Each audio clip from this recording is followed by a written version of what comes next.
And the government is mapping out strategies to revive Kenya's tourism industry, even with reports of hotels and resorts at the coast closing shop over the poor business.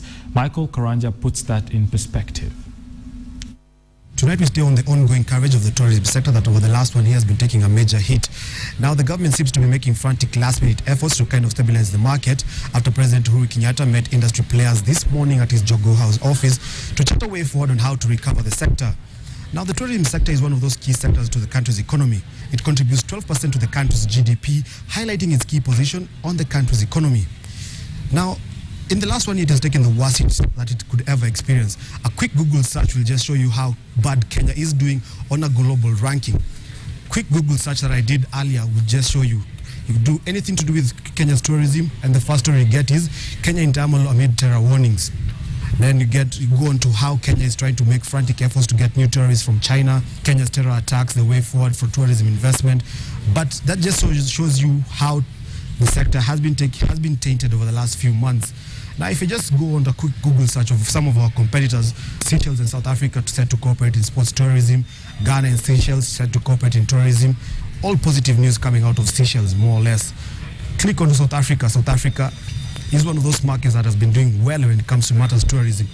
More positive news coming out of the latter two countries, but when it comes to Kenya, not too good news coming out of Kenya. Close to 1,000 guests left the country last week.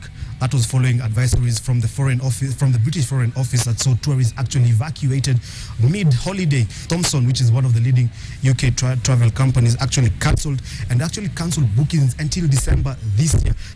Talking to industry players, they were indicating that they have lost close to 650 million shillings just in the last 3 months. And they actually fear that this could go up to 5 billion shillings if nothing is done to plague those number of tourists that are actually leaving the country. If we were to focus on UK, Europe as our source market, it actually contributes 43% of number of tourists coming into the country. Africa is the second largest contributor of tourists coming into Kenya, which accounts for 24%.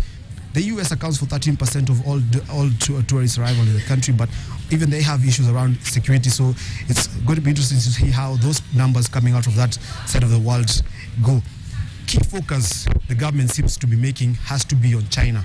China is one of those markets that Kenya continues to do a lot of trade with, and it seems that the government is actually seeing this as a potential for tourists.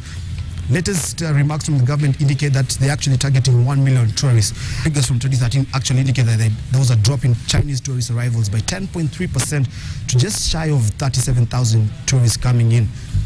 But all in all, the tourism sector remains resilient, but tough choices will have to be made on how to secure the country just to make the country more appealing in the international market. Now, reporting for KTN Business, this has been Michael Karanja.